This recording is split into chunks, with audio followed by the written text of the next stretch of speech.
Hey there, Vinny from Project Frugal, episode 54 of Road to 100k. We've now got over $50,000 invested into this portfolio. We're over halfway there. Let's check it out.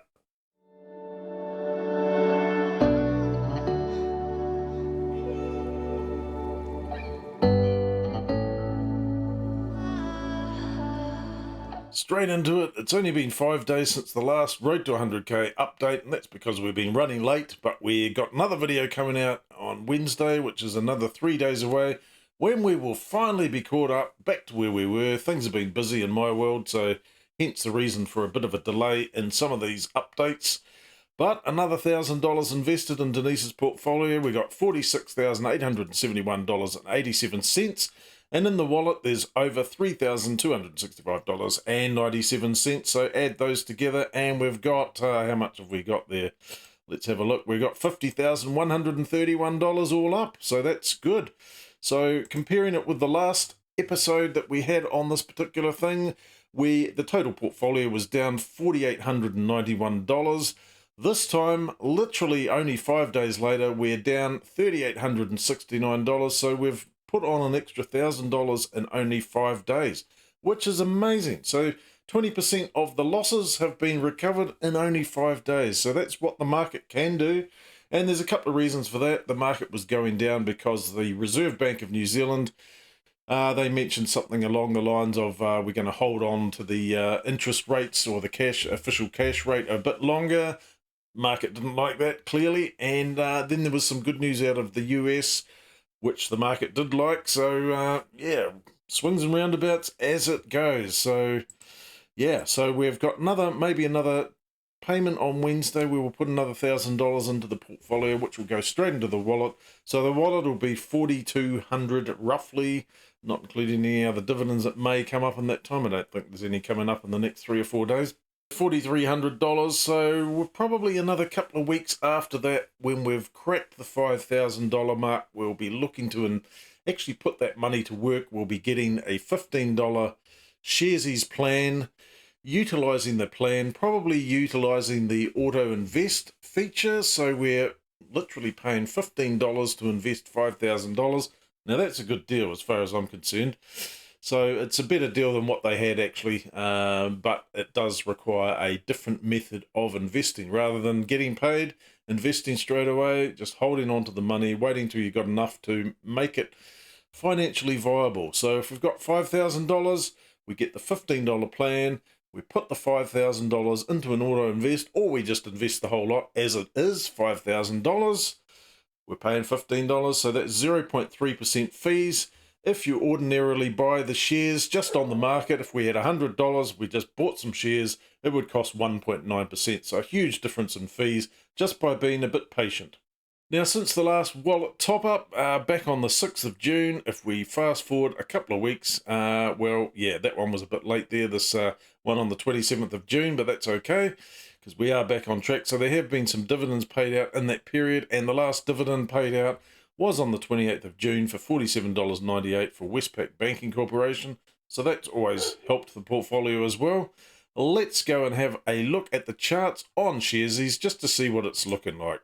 And here we go. If we have a look at the last month, we can see here a month ago the portfolio was down $4,898.05. Let's fast forward that up to the current day, today being the 2nd of July. We're $38.47, so an excellent gain there. So what have we got? Just over 46,000. Now we got 46,871.87. Things are looking up. Things are looking up. So we've just got to carry on doing what we've been doing. So yeah, there was a dip there. This was to do with the Reserve Bank, as I stated before, and then the good news out of the US, and things bounced up again. Going over to the actual portfolio here, you can see the last gain on the last working day of the week being Friday, $361.67. That's always a bonus when this particular portfolio goes up, I gotta say. So 12 gainers, 5 losses, and 2 no changes. There was 20 instruments listed, 19 instruments on this thing, and 1 being, I think it's Marlin Global warrants, which we're not really caring about. It's literally worth peanuts, a couple of dollars, $5, something like that. Not too concerned about that. If we have a look at some of these companies and see what they did, Barramundi went up 1.43, which is good because overall that has lost $746. I have explained Barramundi, Marlin Global and Kingfish on this particular series before, been investing into the New Zealand, Australian and US stock markets.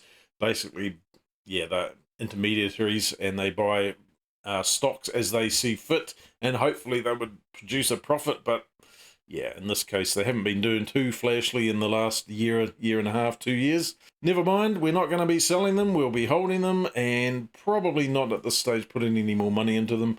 But I do like them for the fact that they simply pay out once every 3 months, and I really like that. It's all good news, really, on the last Friday. Heartland Group Holdings, 2.41%. Everything's gone up, and the only things that went down was Somerset Retirement Village, 1.34 negative, and Turner's negative 0.82%. In terms of the analyst sentiment, in terms of some of these stocks here, so we've still got some recommended buys in terms of the analysts with Contact Energy. We've got Fletcher Building, a recommended buy, apparently 15.87% undervalued. Heartland Group Bank, which I do like, and we've got our emergency fund with them, and we've got some term deposits with them as well, because they're paying at the moment for 12 months 6%, which is pretty much a no-brainer, even though the inflation rate might be hovering around that mark. If you do nothing with your money, you're going to do nothing with your money, and there's always a risk. And with depreciation, well, not so much depreciation, but inflation, if you put your money under the mattress, it is going to lose value. So $1 today is not $1 in 10 years. Let's just say that. Now, even though Somerset Group Holdings has lost value on the Friday, I don't know what the reason is behind that because I haven't really looked into it. According to the analysts, it's still 21% undervalued, so we might be looking at putting some more money into that particular stock.